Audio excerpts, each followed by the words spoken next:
네, 2교시 시작하겠습니다. 자, 2교시.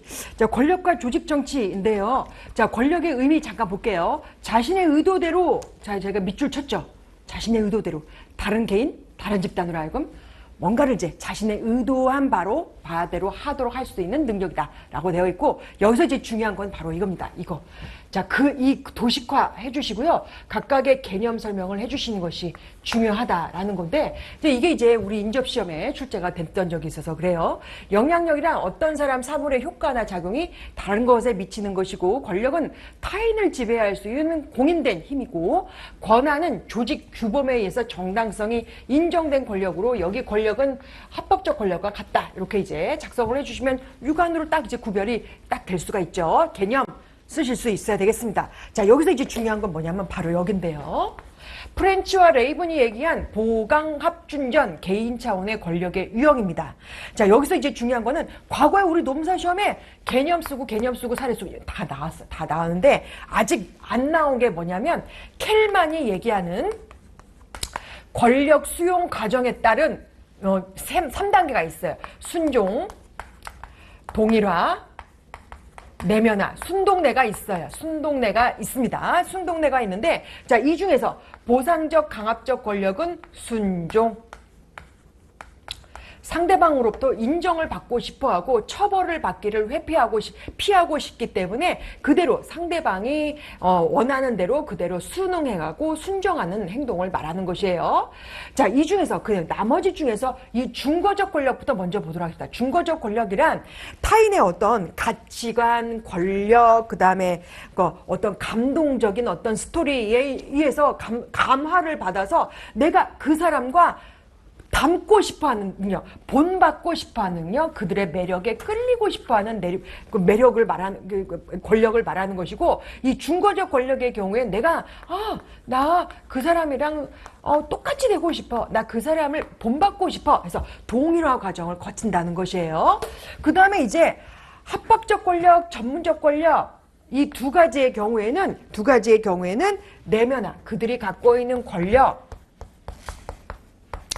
그 다음에 노하우, 업무를 하는 노하우, 연륜, 규정, 이런 것들을 이제 내가 내부적으로 흡수를 시켜서 드디어 이제 내가, 나는 이제 대리 3년차, 나는 이제 저 사람은 과장 2년차, 내 수직적인 우선 계열상에 내가 있구나, 이런 거. 그 다음에 전문적 권력도 똑같이 이제 내면화 과정을 거친다는 거죠. 자, 이 부분이 중요합니다. 이 부분이 아직 미기출이고 중요한데, 자, 중요한 건 켈만이라는 학자 잊지 마시고 각각의 순종, 동일화, 내면화 개념 설명해 주셔야 된다는 거. 보강합준전 당연히 뭐 여러분 다 외워주시겠죠, 그죠? 외워주셔야 되는 부분이고, 자, 각각의 어떤 것이 켈만의 권력의 수용 과정, 권력 작용 과정에서 어떤 상태로 연결이 되는가, 이런 거는 이제 여러분들이 잘 짝짓기를 해주셔야 되겠어요. 이제 이게 교수님들이 다른 건 다 안 봐. 이거 당연히 썼겠지. 도식화도 했네. 이거 보강합중적 개념 잘 썼겠지. 어디 보자. 이거 순종 제대로 짝지었나. 동일화 잘 졌나. 요렇게 이제 살펴볼 수가 있다는 거예요. 자, 그 다음에 이제 그 다음 파트 넘어가도록 하겠습니다. 조직 정치인데, 조직 정치는 이제 출제가 될 때가 됐어요. 그래서 너무 중요하다. 너무 중요하다. 조직 정치. 예, 이제 너무 중요하다. 제가 이제 한번 제 준비한 위인물을 보았던 이유가 있는데, 제가 학원가를 갔더니 다들 특A급이다. 이렇게 이야기를 했어요. 그러니까 달달달 외워주셔야 되겠습니다. 자, 조직 정치란 조직 전체의 이익보다는 특정 개인의 이익 또는 부문의 이익을 보호하기 위해서 공식적으로 승인받지 못한 방식으로 권력을 행사하는 활동을 말하는 거예요. 우리 백기복 교수님 교재를 보면 개인 차원, 조직 차원만 구분을 해놓고 있어요. 자, 개인 차원에서 성격, 특히 이제 마키아벨리즘 성향이 높으면 높을수록 조직 정치를 활용하고자 하는 성향이 높다는 것이죠. 예, 주변 상황을 잘 조작, 유리하게 이용하고자 하는 성향이잖아요. 욕구 중에서 성취 동기 욕구 이론에서 권력 욕구가 크거나 그다음에 조직에 기여할 능력이 없는 사람의 경우에는 하다못해 조직 정치라도 활용을 해서 소속감을 맛보고자 하는 경향이 있겠죠. 근속 기간이 짧아서 잃을 것이 없다거나 외부에 얼마든지 여기 아니고라도 나는 취업이 가능한 사람이다 내가 생각하는 경우에 조직 정치를 활용할 가능성이 높다라는 거예요. 조직 차원의 경우에는 조금 이제 흔들흔들 위태위태 불확실한 경우라고 생각하시면 되겠어요. 애매모호한 목표, 그 다음에 기회와 자원이 희소하거나 이건 좀 꼭 써주시면 되겠죠. 이거 있잖아요. 리소스 슬랙 교수님들이 제일 좋아하는 단어. 이기 때문에 이런 목차는 좀 빼놓지 말고 써주시면 되겠어요. 그 다음에 기술과 환경이 극심하게 변화되고 있는 상황이거나 그 다음에 의사결정 상황이 구조조직이 아니어서 의사결정 상황이 굉장히 뭘 이제 빨리빨리 결론을 도출해내지 못하고 있다거나 조직이 변화하고 있는 상황이거나 독재적이고 상명하달시 리더십이 발생되고 있거나 상호 불신적인 분위기 또 불명확한 성과평가 시스템이 있는 경우이다 라는 것입니다. 최소한 각각이 개인 차원 3가지, 조직 차원 3가지 이 정도는 여러분들이 암기를 해서 써줄 수 있어야 되겠어요. 이렇게 이제 조직 정치를 발휘하고 나면은 사실 조직 정치라는 것이 제가 지금 굉장히 안 좋은 원인 변수만 있어서 이렇게 생각을 하시는데 조직 정치는 이렇게 역기능도 있지만 순기능의 경우로서 조직을 운영해 나갈 대표격이 되는 사람이 없을 때 그러니까 조직이 굉장히 위태로운 상황일 경우에 그 상황을 잘 뚫고 나갈 수 있는 방향이 또 조직 정치이기도 해요. 그래서 순기능도 있어요. 이런 경우가 있습니다. 그래서 이제 이 원인 변수에서 조직 정치가 이제 발생이 되고 결국엔 이제 그 결과 변수로서 목표를 달성하게 된다. 네, 환경에 대한 불확성의 대응력이 생기게 된다. 이제 뭔가 이제 위험 요소에 대한 돌파구는 된다는 측면, 어떤 그런 순기능이 있다라는 측면이 있습니다. 자, 그 다음에 이제, 뭐가 있나요? 그 다음에 이제 개인 차원, 집단 차원, 원인 변수 있고, 관리 전략, 대응 전략을 크게 우리가 이제 아카데미컬하게 인상 관리 전략, 그 다음에 자기 방어 전략 이렇게 크게 2가지가 있고요. 그 외에 3번의 경우엔 그 외에 여러 가지 이제 관리 전략이 있다. 이렇게 제가 말씀을 드리는 것이고 임창희 교수님은 대부분 이렇게 썼어요.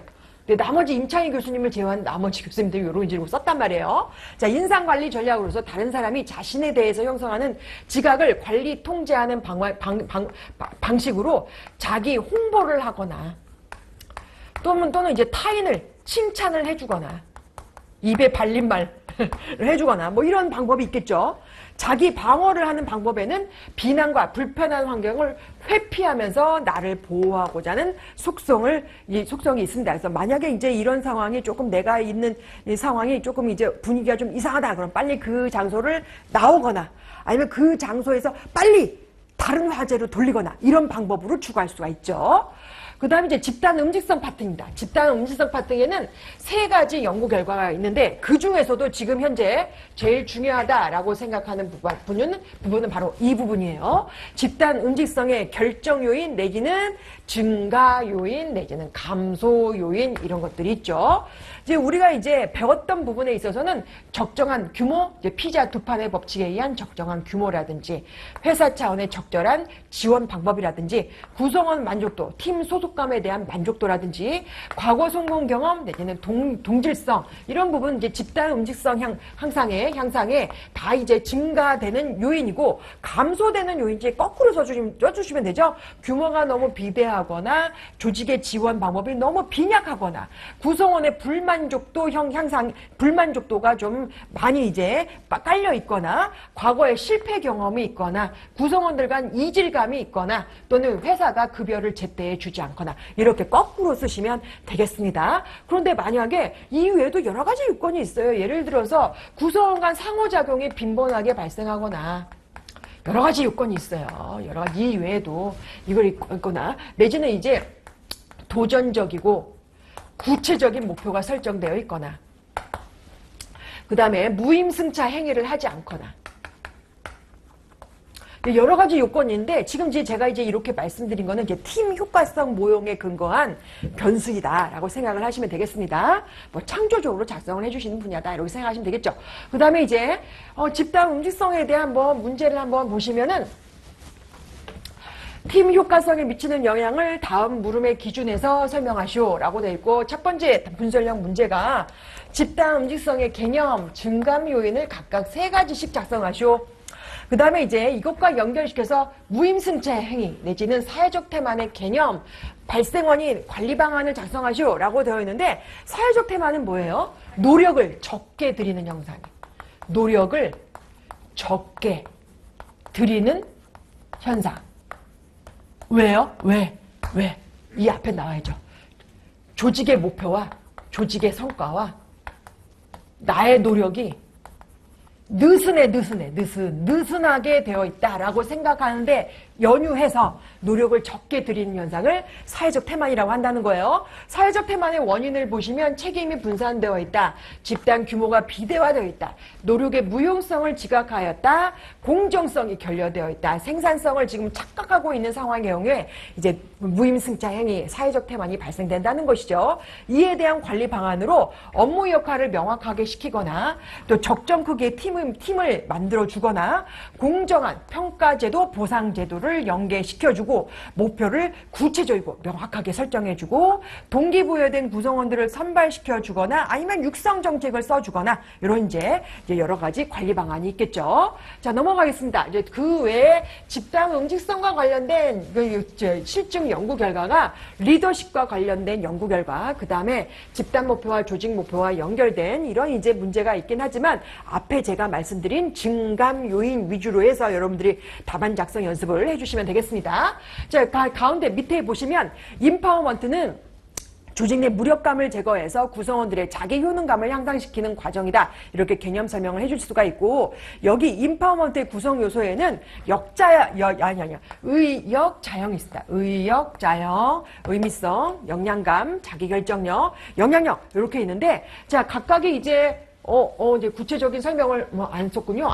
죄송합니다. 안 썼네요. 자, 의미감, 의미성, 역량감, 자기결정력, 영향력 이건 꼭 외워주셔야 되고요. 그 다음에 이제 자기 효능감 부분에 있어서 이제 또 한 번 제가 또 한 번 나왔네요. 특정 과업을 잘 할 수 있으리라는 믿음을 말하는 것이고 구성 요소에는 성공한 대리는 언어의 각이 있다. 이렇게 있습니다. 자, 문제를 한번 만들어 보면은 임파워먼트의 개념, 의역자형, 구성요소, 그리고 증진 방안에 대해서 설명하시오. 이렇게 출제가 되면서 자기 효능감, 개념과 원천을 설명하시오. 성공한 대리는 언어의 각이 있다. 라고 설명하시고 모티베이션 이론 중에서 자기결정 이론의 개념, 외부 통제, 표동통 통제, 내부 통제 이런 이제 통제의 유형과 개인 행동의 통제 요인 해서 통제 요인과 통제 유형에는 이제 역자연이 있다. 역량감, 자기결정감, 연대감 이런 것이 있다. 제가 이제 말씀드린 바가 있죠. 자, 이런 것이 있는데 여기서 3가지 이론이 시사하는 바가 뭐예요?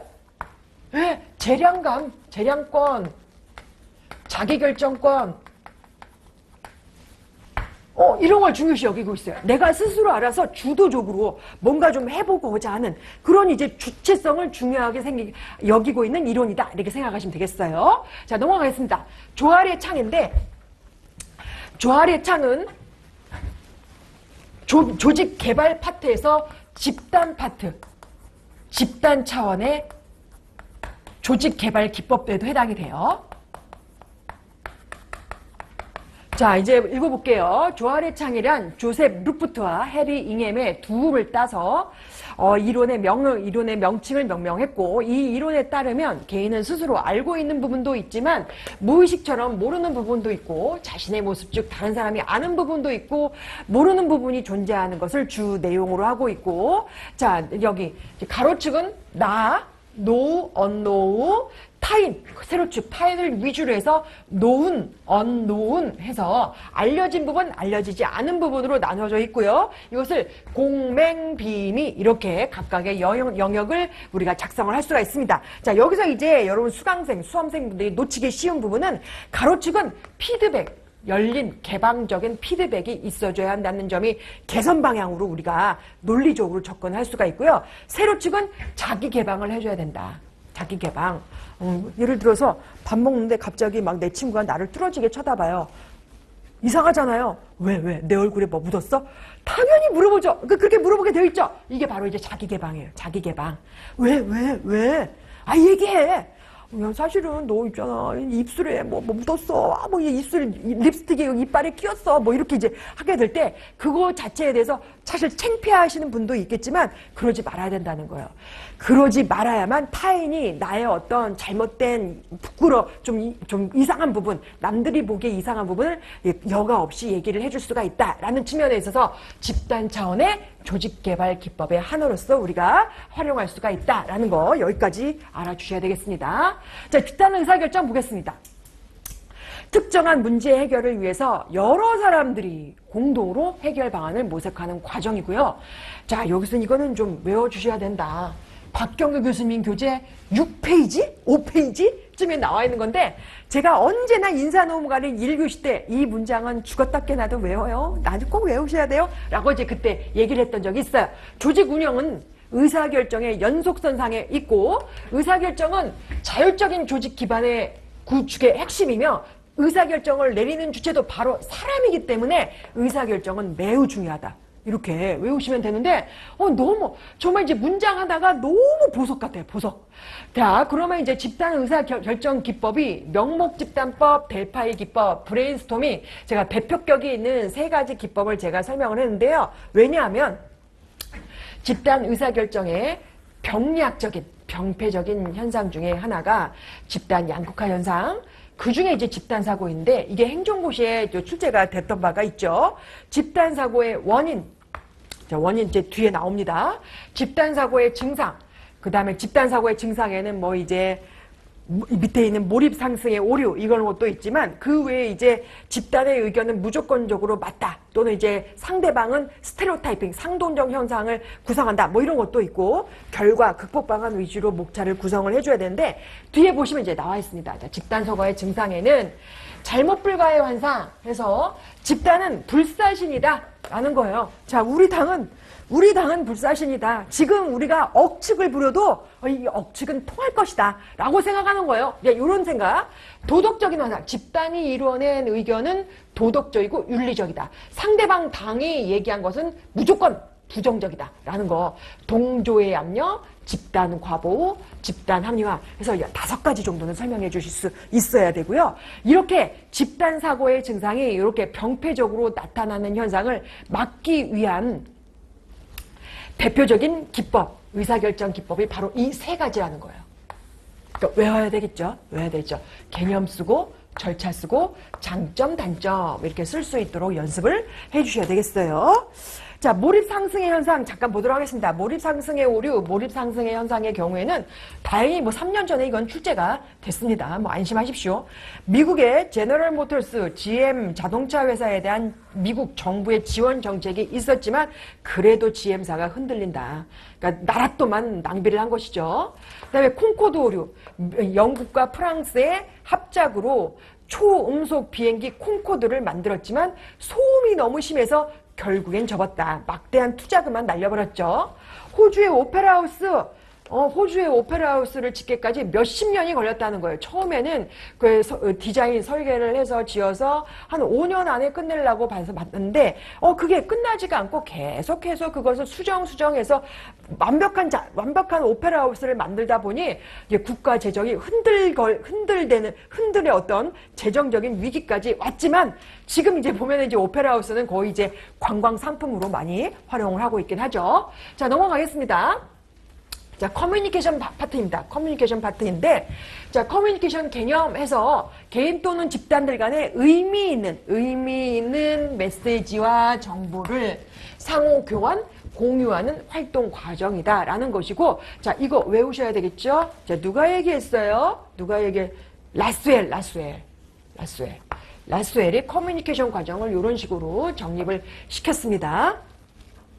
이제 알아두시고, 이제 우리 때, 이제 과거에는 전화 기술자, 샤머니 얘기한 전달자, 부와 경로 이거 순서만 바뀌었어요. 해도 마지막에 수신자가 오는 걸로 과거에 있었지만 그게 비교적 최근에 라스웨이라는 커뮤니케이션 과정을 얘기한 학자가 이렇게 이제 바꿨다는 것이죠. 자, 로빈스 교재 이제 그 원서에 나와 있는 내용입니다. 자, 넘어가겠습니다.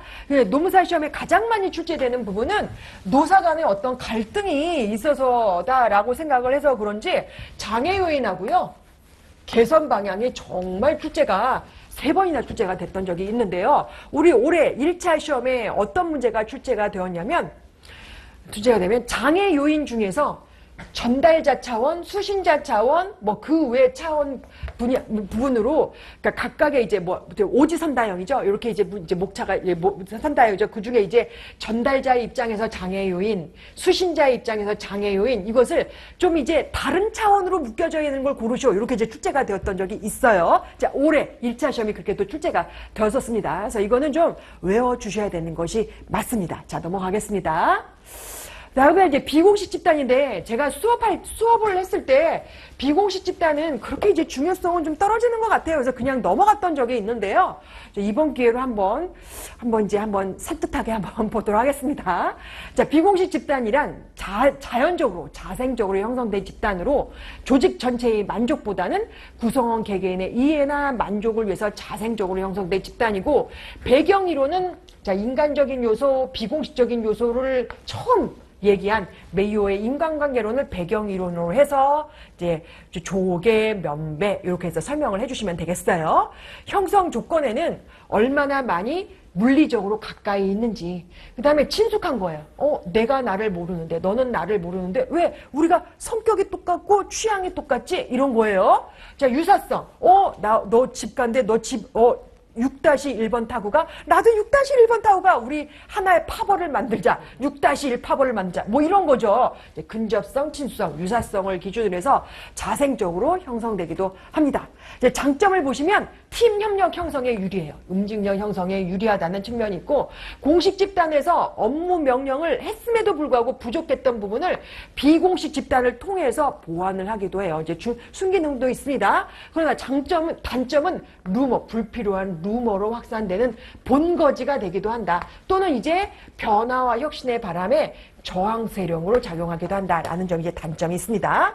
자, 그러면 이게 이제 경영지도사 문제에 2번이나 출제되었던 부분인데 이게 비공식 집단의 커뮤니케이션 네트워크예요. 이제 단순형, 잡담형은 이제 뭐예요? 이제 부녀회장이 뭐 여기 갔다 저기 갔다 여기 갔다 저기 갔다 막 이제 소문을 내는 형태가 이제 잡담형. 확률형은 내가 확률상 랜덤하게 누구한테 가서 이제 소문으로 옮기는 형. 군집형은 부대가 어떤 한 사람이 이쪽으로 옮기면 그 중에 한 사람이 또 다음 부대로 이렇게 의사 전달을 하는 형태가 이제 군집형이라는 것이죠. 그런데 공식적 커뮤니케이션에 있어서 공식적인 커뮤니케이션 네트워크는 자, 쇠사슬형, 그 다음에 수레바퀴형, 그 다음에 이제 Y형,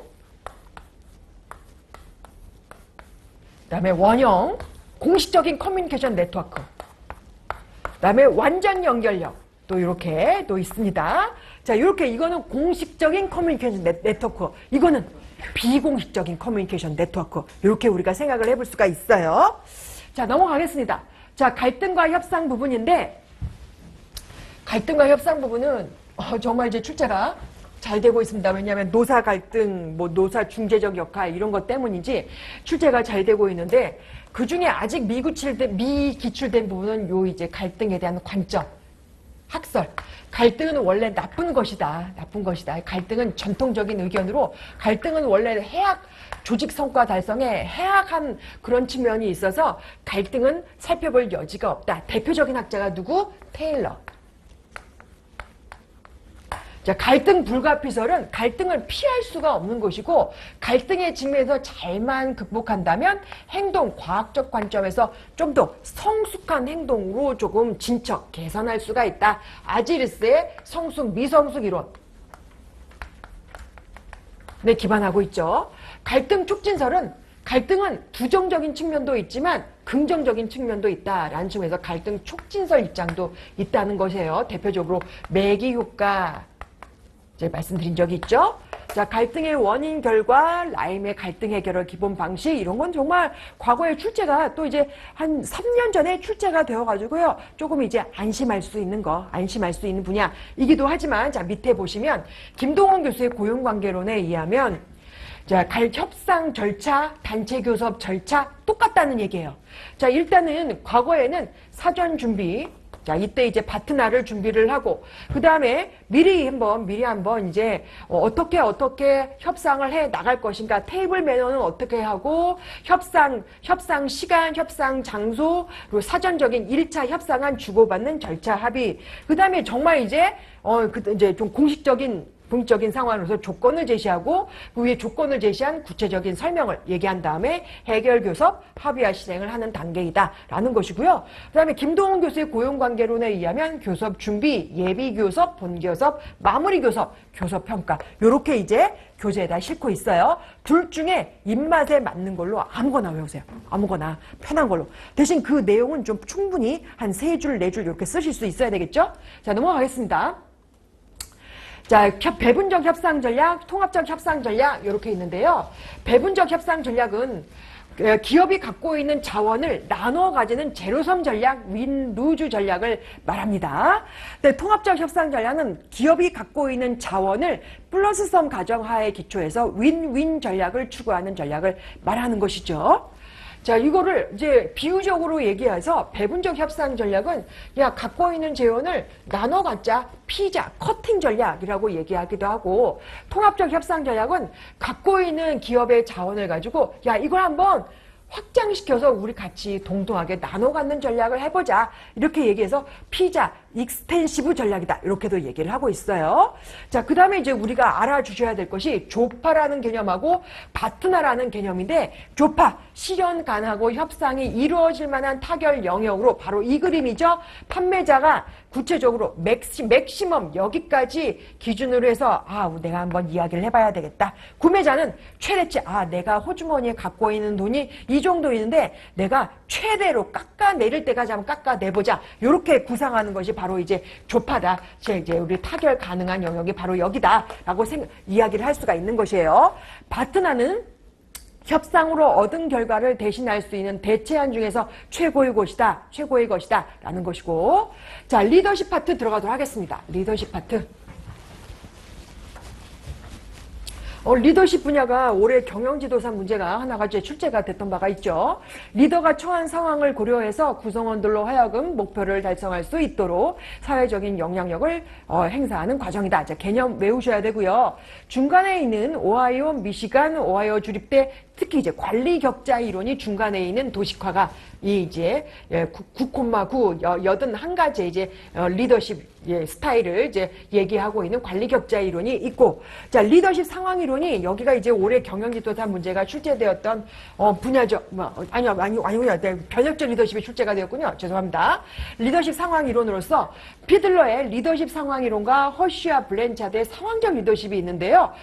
이제 로버트 하우스의 경로 목표 이론도 중요하긴 한데, 중요하긴 하고, 또 이제 부예제의 리더십 규범 이론도 아주 미기출이어서 중요하긴 하지만, 그래도 이상하게 올해는 피들러의 리더십 상황 이론과 허쉬와 블렌차드의 상황적 리더십 분야가 조금 많이 이제 신림동 수강생들 GS 3기 모의고사가 각 이제 시험 문제를 출제를 해서 연습을 시키고 있는 것을 제가 확인을 했습니다. 그러면 이제 피들러의 리더십 상황 이론은 이런 식으로 그려지고, 네, 허쉬와 블렌차드의 상황적 리더십은 이렇게 종 모양으로 그려지고 지설, 참의 이렇게 이제 4가지 리더십 스타일이 있는데 한번 비교를 해보도록 하겠습니다. 첫 번째 비교 리더십 유형, 리더십 스타일.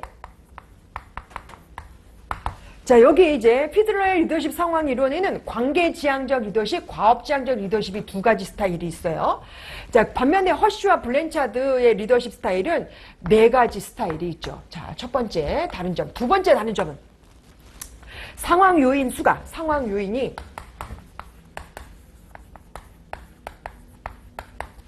피들러 이론에서는 세 가지가 있죠. 리더와 구성원 간의 관계, 과업 구조, 직위 권한 이렇게 있지만 허쉬와 블렌차드 이론에 의하면 부하의 성숙도로서 부하의 성숙도가 능력과 의지에 따라 부하의 성숙도 수준을 판단하는 식으로 이렇게 구사가 되어 있습니다. 마지막 세 번째. 이거는 외워주셔야 되겠는데, 자, 피들러의 리더십 상황 이론은 과업장과 관계 지향적 리더십이 동일선상의 양극단에 있다고 봤어요. 그래서 만약에 상황이 바뀌었어요. 상황이 원래 좀 안정적으로 뭔가 좀 안정적으로 이렇게 가 있다가 갑자기 조직이 위태해지고 막 이제 구조 조정되고 그러면서 상황이 조금 불안정적으로 가게 되었을 때 과거에 이제 과업 지향적 리더십에서 관계 지향적 리더십으로 바꾸게 된다면 피들러 이론에 따르면 리더를 교체해야 된다. 다른 사람으로 바꿔야 한다. 그렇잖아요. 정말 이렇게 조직이 위태로울 때 CEO, 전문 경영인을 새롭게 영입을 한다. 그러잖아요. 그죠? 그런데 반면에 허쉬와 블렌차드는 그게 아니에요. 이 허쉬와 블렌차드는 그게 아니라 융통성 있는 적응적 리더를 강조하고 있어요.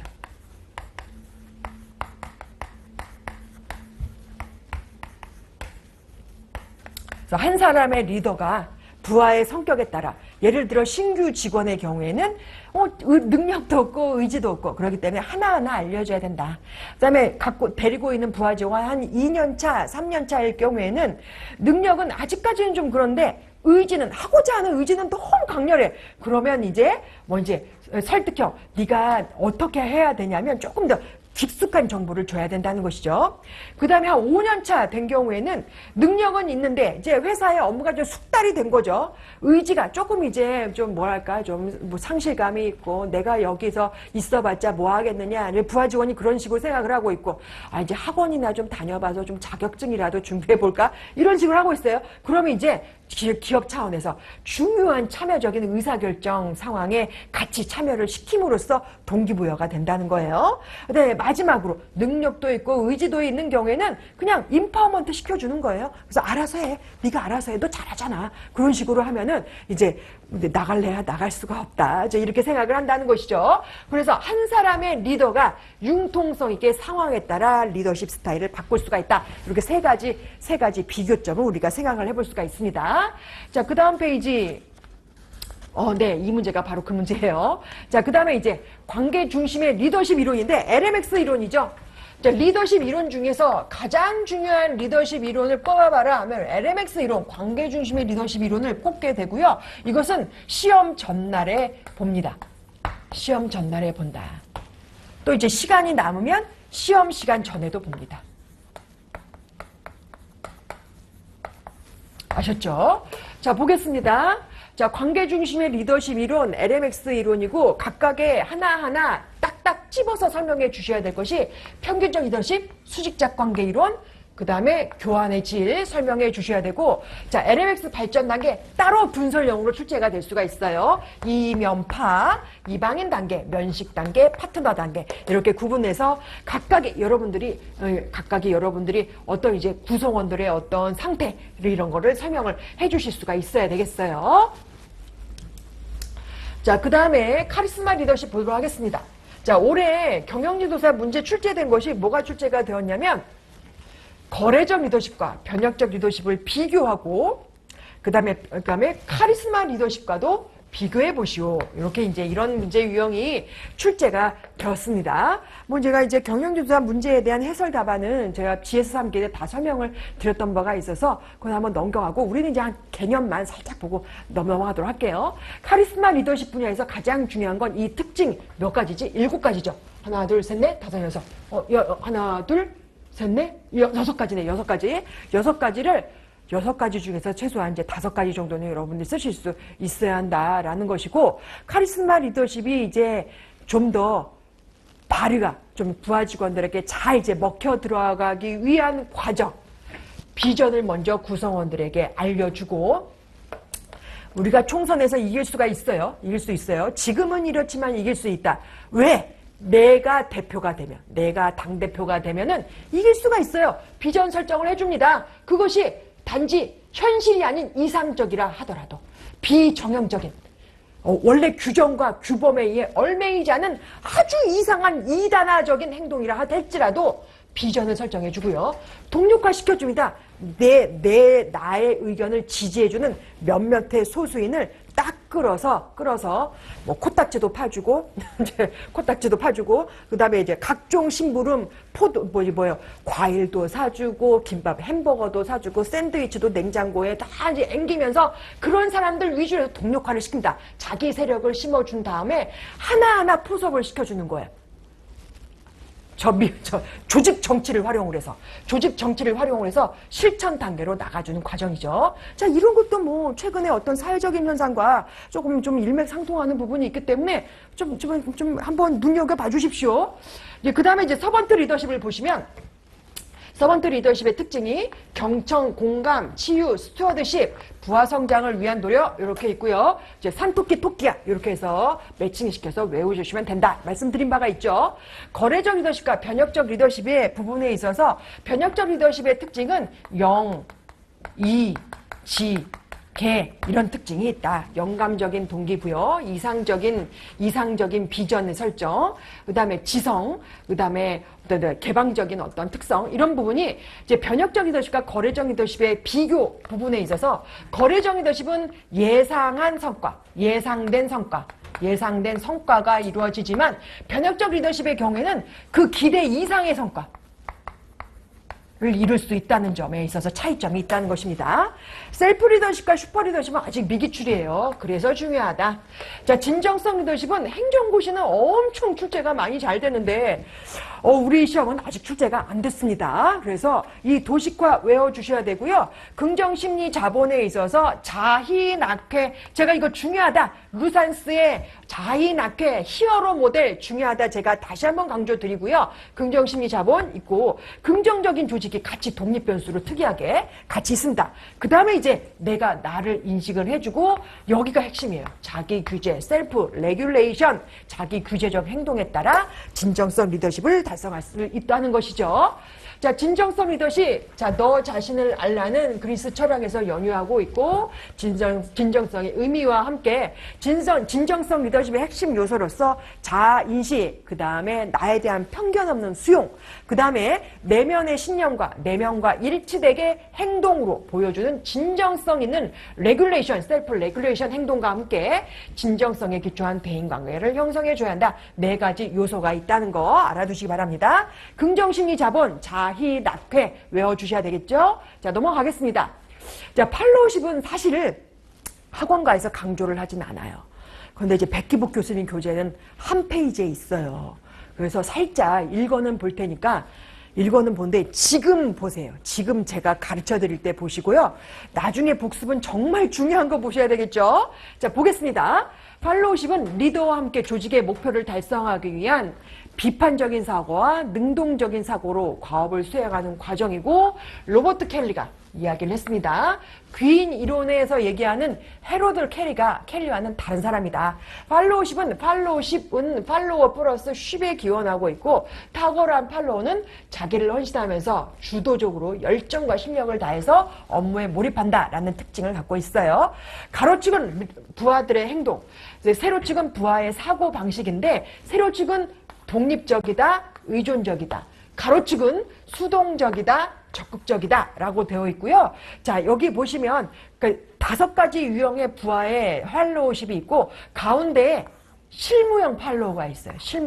실무형 팔로우만 외우세요. 실무형 팔로우만 외우시고요. 나머지는 두 문자 따서 소수, 모순 이렇게 외우시면 되겠습니다. 그래서 소외형이 가장 안 좋죠, 그죠? 그리고 여기가 제일 좋아. 모범형이 가장 좋아요. 모범형이 가장 좋은 걸로 나타났어요. 보시면 이제 소외형보다는 수동형이 제일 안 좋은 거다 생각을 하셔야 되는 게 맞겠네요. 자, 모범형, 수동형 이렇게 있고, 소수, 모순이고, 실무형 팔로우는 그냥 외워라. 이렇게 계세요. 어떤 팔로우 유형이 있다는 것까지만 알아두시면 되겠습니다. 자, 이제 보시면, 자, 집단 차원의 조직 행동 분야, 리더십 분야에서 만약에 출제가 된다면, 자, 진정성 리더십의 개념과 핵심 요소 4가지를 서술하세요. 그 다음에 긍정심리 자본으로서 자희 낙회를 서술하세요. 그 다음에 카리스마적 리더십과의 차이점에 있어서 진정성 리더십과의 차이점을 설명하라는 얘기인 것 같은데요. 구성요소 측면에 있어서 카리스마적 리더십은 비전 제시, 비전형적인 행동, 이상의 제시 이런 것이 있지만 진정성 리더십은 자아인식, 편견 없는 수용, 진정성 행동, 그 다음에 주변의 대인관계 형성 이런 것들이 있죠. 구성요소 측면에서의 차이점. 유리한 상황, 상황 적합적인 상황을 보시면 카리스마 리더는 위태위태한 상황, 위험한 상황 이런 경우, 신제품을 시장에 출시하는 상황 이런 경우. 그러나 이제 진정성 리더십의 경우에는 목표가 있어요. 긍정적인 조직 문화 형성을 위한다는 목표, 이런 목표가 있어요. 그 다음에 이제 목표적인 차원에 있어서는 카리스마 리더십은 이상적인 비전을 통해서 상황을 해결하고자 한다라는 측면이 있고, 진정성 리더십의 경우에는 사람은 근본을 가져야 된다. 근본, 원래 갖고 있던 인간의 본성이지만 이제 사회적으로 바람직한 행동을 해야 한다는 근본을 유지해야 한다라는 차원의 어떤 진정성이라는 차원을 목표로 하고 있다는 거예요. 그 다음에 4번째 문제가 긍정적인 분위기 형성에 필요한 팔로우십의 개념에 대해서 쓰죠. 이렇게 이제 엮어서 출제를 한번, 문제를 유형을 한번 만들어 봤습니다. 자, 리더십 귀인 이론, 대체 이론, 중화 요인인데, 크게 보면 리더십 귀인 이론 안에 대체 이론, 중화 요인 이론 이렇게 있다는 거예요. 그 중에 이제 대체 이론, 중화 요인의 핵심은 바로 이건데요. 만약에 그 부하 직원이 경력도 있고 전문가 자격증도 있고 이런 경우에는 관계지향적 리더십도 대체할 뿐만 아니라 과업지향적 리더십도 대체한다는 거예요. 자, 이런 식으로 우리가 이해하시면 되는데, 만약에 문제가 출제된다면 이렇게 나올 수가 있겠죠? 리더십 이론을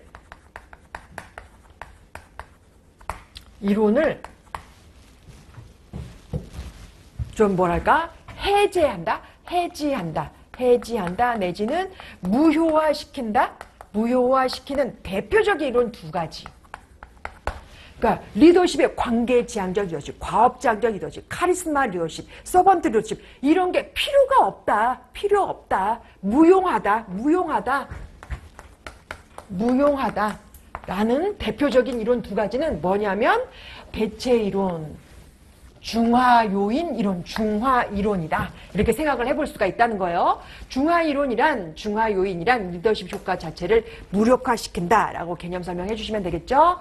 자, 그래서 이런 거대한 표가 있는데, 이런 거대한 표를 뭐 외우셔도 좋긴 하겠지만, 암기력이 있으신 분은 뭐 외우셔도 좋겠긴 하겠지만, 이제 나온 출제가 된다면 사례형으로 출제가 되겠죠. 예를 들어서 이 회사로 들어갔더니, 신규 직원이 들어갔더니 회사가 과업이 잘 짜여져 있더라. 업무 분장이 명확하고, 또 이제 업무를 하는 중간중간 상사가 리더십 교육을 잘 받아서 피드백이 중간중간 칭찬도 해주고 뭐 이제 인정도 해주더라 라고 했습니다. 이런 사례가 있을 때 어떤 리더십을 대체하겠느냐라고 이제 하면서 이제 이런 거를 인과관계를 갖고 이제 여러분들이 이제 대체 요인에서 과업지향적 리더십을 대체할 수 있다. 이렇게 이제 설명하는 방식으로 아마 사례형으로 아마 출제가 될 것이다. 라고 이제 예측할 수가 있어요. 그래서 이런 거 있잖아요. 이런 거 이제 이해만 해주시면 된다. 이해만 해주시면 된다. 라고 설명을 드리고, 특히 이제 특이한 것이 보상에 대한 무관심의 경우에는 아예 리더십을 무효화시키죠.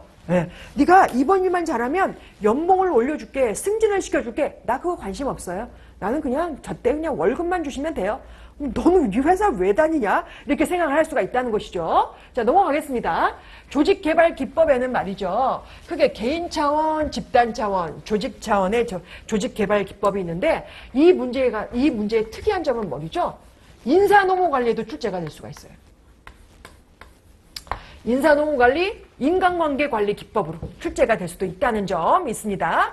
개인 차원에는 감성훈련 무조건 외워야 됩니다. 감성훈련. 그러니까 나의 태도와 타인의 태도, 나의 태도와 행동 간의 관계에 있어서 한번 반성과 성찰을 통해서 개선하는 훈련이다 라고 생각하시면 되고, 그 외에 직무 충실화, 역할을 바꿔보는 역할 연기 2가지만 외워두시면 돼요. 집단 차원은 팀 빌딩, 조화의 창, 조직 차원에 있어서는 시스템 포조직, 스켈론 플랜, 종업원 지원 제도에서 참여를 지향하는 참여적인 제도, 스켈론 플랜 스케일론 플랜, 적격심사위원회, 조정위원회 이런 거 있다고 그랬잖아요.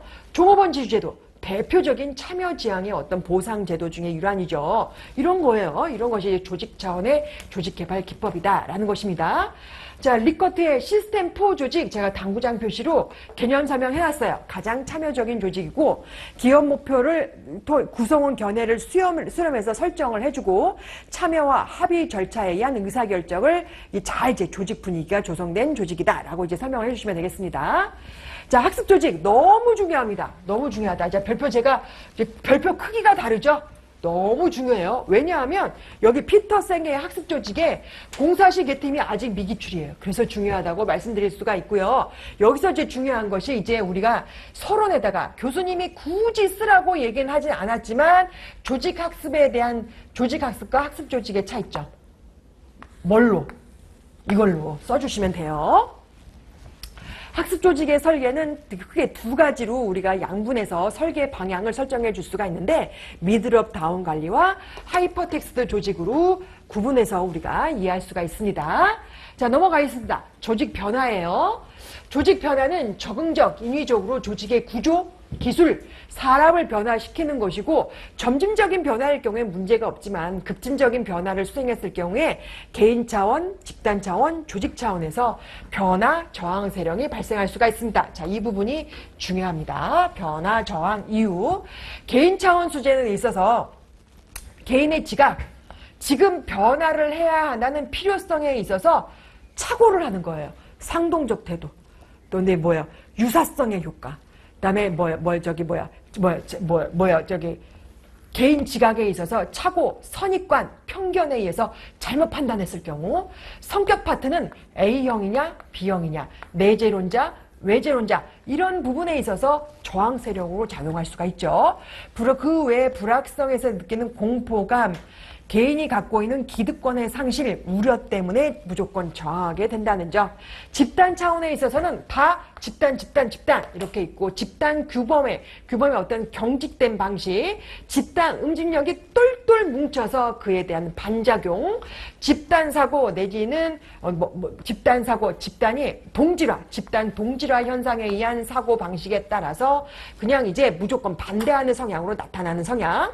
조직 수준에 있어서는 슬랙, 자원의 한계, 그 다음에 사일로 이펙트, 커뮤니케이션이 잘 안 된다는 점, 조직 구조적 차원에 있어서 수직적인 조직 구조상에서 일방적으로 변화를 시도해야 한다라고 했을 경우에 저항 세력이 작용할 수 있다는 점, 이런 변화, 저항, 이유가 매우 중요한 부분이 되겠습니다.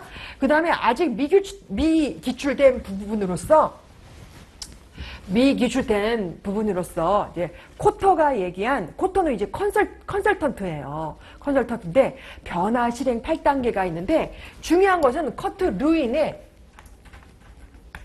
해빙, 변화, 제동결과 연결시켜서 각각의 4단계, 3단계, 1단계 이렇게 구분시켜서 연결시켜주는 방법으로 기술하라는 문제가 아마 출제될 수 있을 것이다. 이렇게 예측을 할 수가 있어요. 자, 넘어가겠습니다. 자, 전략적 우위 달성을 위한 변화 유형, 혁신 유형, 4개의 유형이 있는데 전략과 구조 혁신, 제품과 서비스 혁신, 기술 혁신, 문화 혁신이 있습니다. 그중에 기술 혁신은 출제가 이미 됐어요. 좀 안심할 수가 있고요. 미기출 이렇게 생각할 수가 있는데 문화 혁신에 있어서는 앞에서 얘기한 조직개발 방법, 개인 차원의 조직개발, 집단 차원의 조직개발, 조직 차원의 조직개발 방법으로 우리가 생각을 할 수가 있다는 거예요. 연결시켜 줄 수가 있다는 거예요. 그 다음에 이제 전략과 구조와 제품과 서비스는 암기를 해주셔야 되겠는데 전략과 구조 변화에 있어서 조직 변화 이중 모형, 코어 어프로치, 듀얼 코어 어프로치 모형에 의하면 혁신 유형에 관리 혁신 유형과 기술 혁신 유형이 있다는 것이죠.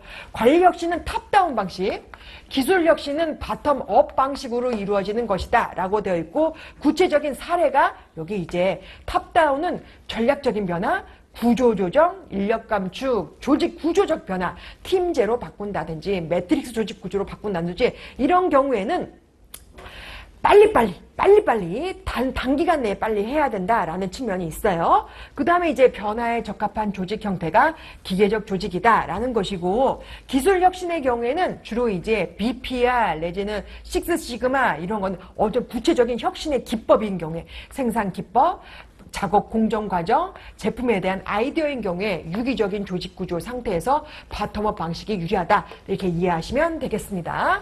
제품과 서비스 변화는 이렇게 이제 필수 부서가 3가지가 있는데요. 연구개발 부서는 과학 발전 기술에 대해서 민감하게 조직 경계에 위치해 있어요.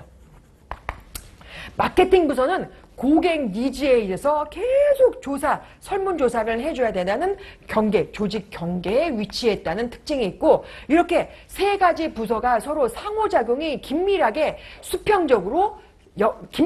연결시켜주면서 서로 상호작용, 고객의 니즈에 맞고 최신 기술에 맞게 제품을 설계해 나가야 한다. 제품과 서비스를 설계해 나가야 한다라는 측면을 강조하고 있다는 것이죠. 자, 다음 페이지 넘어가시면, 그 중에 저는 이제 개인적으로 제품과 서비스 변화를 조금 이제 강조를 해봤습니다. 제품과 서비스 변화는 기업에서 생산하는 새로운 제품이나 서비스를 일부 변화하거나 아니면 전면적으로 변화하는 경우 모두를 일컬고 있는 것으로, 제품과 서비스의 혁신의 성공 방안에는 첫 번째, 불확실성이 높은 제품과 서비스의 혁신이 이루어져야 될 필요가 있을 경우에,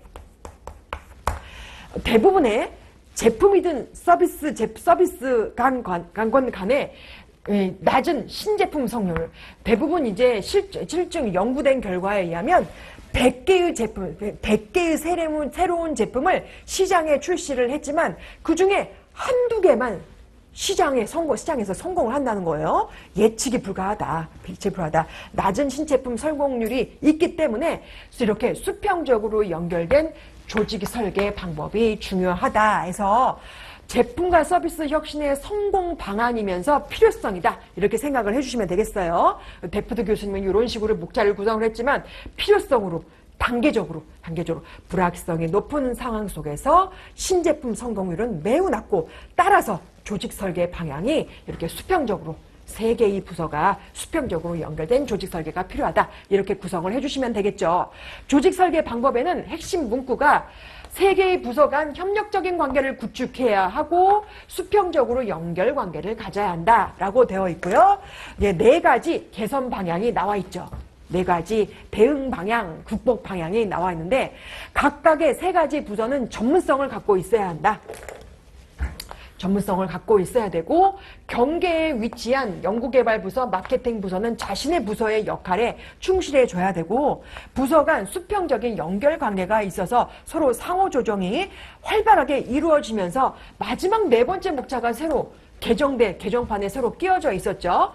개방적인 혁신과 크라우딩 소스가 있어야 되는데, 새로운 시장을 개척을 해줘야 된다면 개방적인 혁신이 있어주면서 이에 따른 크라우딩 소스를 이용을 해줘야 되는데, 크라우드 플러스 소싱이에요. 소싱 SORCING 소싱, 이렇게 있다는 거예요. 그러니까 과거에는 이 조직 설계 방법은 이 두 부서의 의지를 했지만 지금은 그런 시대가 아니란 말이에요.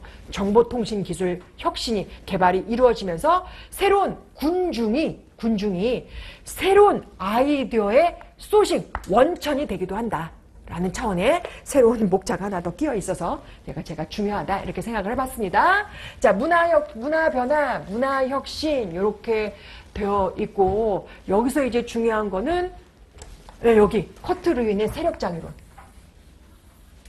세력장 이론은 뭐예요? 해빙, 변화, 재동결.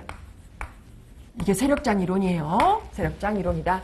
그 1차 세계대전 식유경고기에서 유래하고 있었잖아요. 그죠? 그 다음에 이제 문화 변화에 있어서, 자, 이런 거 있잖아요. 문화를 성공적으로 달성할 수 있는 어떤 상징 체계, 이런 것도 있다. 자, 기술 변화는 양손잡이 조직이다 해서 유기적인 조직 구조와 기계적인 조직 구조가 하나의 기업 안에 동시에 갖고 있어서 유기적인 조직이 새로운 혁신적인 아이디어를 계속 탐색 역할을 하게 되면 그 중에 이제 기계적인 조직 구조로 생산 공장이 제대로 된 제품을 활용 공프로세스로 만들어내어서 시장에 출시한다. 이렇게 이제 제임스 마치라는 유명한 학자가 얘기를 했던 바가 있습니다. 네, 이렇게 있고요. 조직 문화부터는 우리 10분 쉬었다가 들어가도록 할게요. 10분 쉬겠습니다.